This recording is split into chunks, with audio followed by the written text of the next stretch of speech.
Well, hello. So, um, this video today, I'm going to be making some natural deodorant, and I just want to talk you through the things that we're going to use here, and it is so easy. Um, this is beef tallow, which is rendered beef fat. I'm really lucky. My mother-in-law has been making this for me for the last while now, so I have a good few jars of that there. I'll be using it for lots of different things. We've got some coconut oil, we've got bread soda, we have some organic shea butter, which is unrefined, and I have some beeswax, some organic beeswax. And over here is just it's just my box that I keep all of my essential oils in, and we'll be using some of those as well, but it'll be down to whatever is your favorite. I'm going to be using, these are just recycled jars that somebody gave to me. I don't know, I think there was dessert or something in it, but they're really cool. I made some candles with them before as well. And I also have, these are the jars that I use for myself and stuff, so I might use them as well. They're a little bit smaller. But we'll see what works out best. These are kind of nice because they're wide.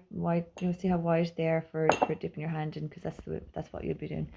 Okay, so super easy. We'll be using 1 tablespoon of beef tallow, 1 tablespoon of shea butter, 1 tablespoon of bread soda, 2 tablespoons of coconut oil, and 1 to 2 teaspoons of the beeswax. I think I'll use 2 to make it a little bit firmer.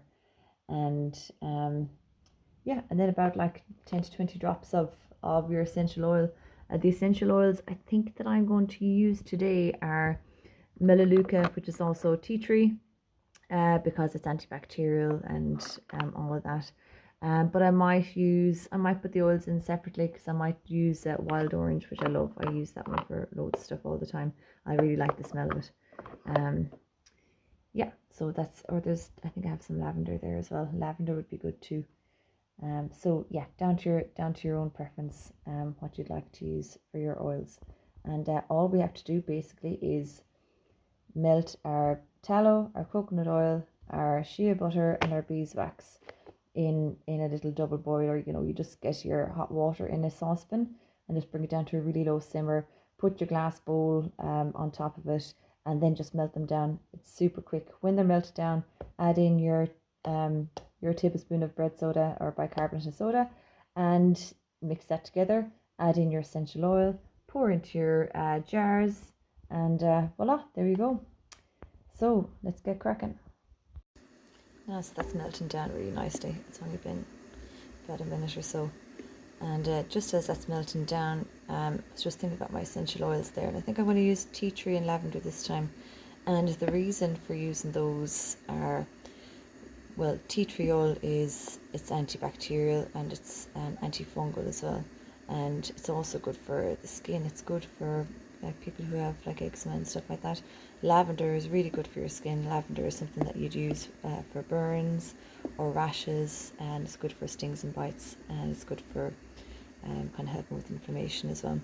So for those reasons, that's what I'm going to be using, because with your deodorant you're putting it underneath your arm.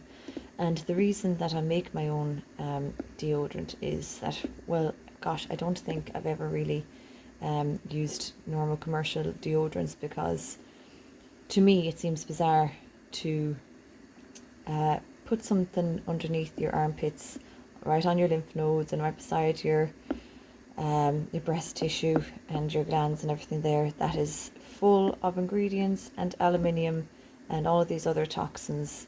And to me it just seems like a very unsensible thing to do. So I've never really used them. I would usually have used aluminium free deodorants from the health food shop, ones that have more natural products on it. And for a long time I've used just coconut oil as well on its own, but I'd like to make something that's a little bit better than just the coconut oil on its own, and also prefer to be more self-sufficient. And if there's anything that I can make at home rather than buying it, even if it's a good quality one, if I can make it myself, I'd be happier with that. So I've been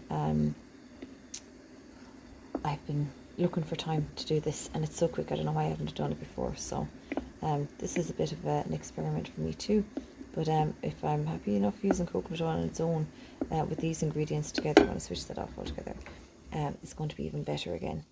And yeah, so when you're putting anything on your skin, it's really good to remember that your skin is an organ and your skin is porous, and anything that you put onto your skin, it gets absorbed into your body. So be very careful what you put on your skin. Be very careful whereabouts on your body, what it's beside when you're putting things on your skin. And be mindful of that. You know, don't put things on your skin that you wouldn't put in your mouth, I think is probably a good way to think about it, because it's toxic. So when you want to put on things on your skin that are good for your skin and that are good for your body, and I'd like to inspire people to be more mindful when they're doing these sort of things, and find easy, quick ways of creating these products and stuff yourself. I'm all about not too many ingredients, and not put too much time taken off, because I don't have too much time, and you don't have the money to be buying hugely expensive ingredients that you're going to need loads of as well. So it's about simplicity and using as much as possible what's around us. And if we have to get a few little things like, you know, the beeswax, even that big tub of shea butter, that has lasted me forever because you don't use too much of it. So things like that, if you have them in your cupboard, you'll get so many uses out of it. So let's crack on with this now. I'm going to add in my essential oils.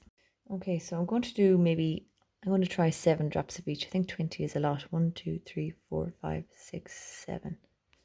Okay, that's the lavender. And our teatree. 1, 2, 3, 4, 5, 6, 7. I think that was 7 and a bit. The two of them together actually smell quite nice as well. Look at my Uncle Ben's bowl. I'm trying to cover it there. I need some new bowls. Okay. I'm just going to see how much. I actually don't think I'm going to get 2 jars out of this. I think it's just 1. Oh, 1 perfectly. That's pretty good. Now, all we have to do with that now is let that cool down. Put it somewhere where you're not going to be moving it about, and just let it set. And then that's done. I'd say that's about 100 ml. And that jar is perfect for it. Cool. Just as I was looking at things there, I've realised I forgot to put in the baking powder. So I'm going to attempt to just mix it in there now. Silly me. Just get a spoon.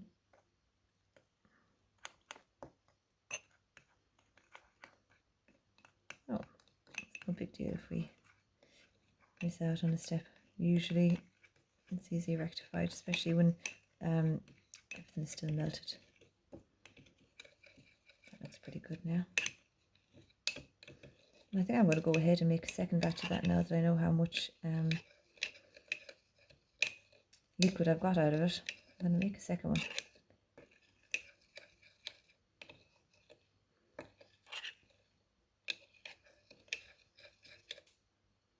Now that actually makes it look nicer too. And here is the finished product. So this is set really nicely. Somebody has stuck their finger in it already. I just covered that with a lid that I found and some parchment paper. And I think if I do it again, I'm actually going to just make a bigger lot of it and put it in a nice pretty little jam jar. So I'm just going to dig into it now just to show you, to show you the consistency of it. It's still even very slightly warm. That is just perfect, and it smells gorgeous. It is really good. It was a great success. So there you have it, your natural, homemade, non-toxic deodorant. Actually, just before I finish up this video, one of the things I wanted to say is one of the reasons why you really should not be using store-bought deodorants, and particularly antiperspirants, is that antiperspirant literally stops you from sweating. And your body's not supposed to be prevented from sweating, because sweating is your body's one of the most efficient ways for your body to remove toxins. So if you're going to use antiperspirants, then you're going to stop your body from removing the toxins, and you're going to clog up everything in the area where you spray it. So I mean, that just to me makes no sense. I mean, why would you want to be clogging up your sweat glands, clogging up your adrenal system? You're spraying aluminium right beside your breast tissue. It just doesn't make any sense. And I get that people don't want to have a smelly, sweaty smell, but with the likes of this, what it does is it actually neutralizes the bacteria underneath your armpits, and it's the bacteria when the sweat hits the air that actually causes the bad smell. So this just nourishes and moisturizes underneath your arm. It kills bacteria so you don't get the sweaty smell. It doesn't stop you from sweating. It just moisturizes your underarm and it neutralizes the smell. And like I have a little bit of the essential oils in it, so that's going to give it a nice smell as well. So yeah, that's definitely why you should definitely not be using antiperspirants, definitely not be using deodorants that have aluminium in it, and definitely not be using any sort of store-bought deodorants. Maybe the ones that you get in the health food shop are good, but this took me literally minutes. Once I had the few bits here, it took literally no time. I'm definitely going to be doing this from now on, and actually next time I might batch make it bigger so that I only have to do it once in a blue moon.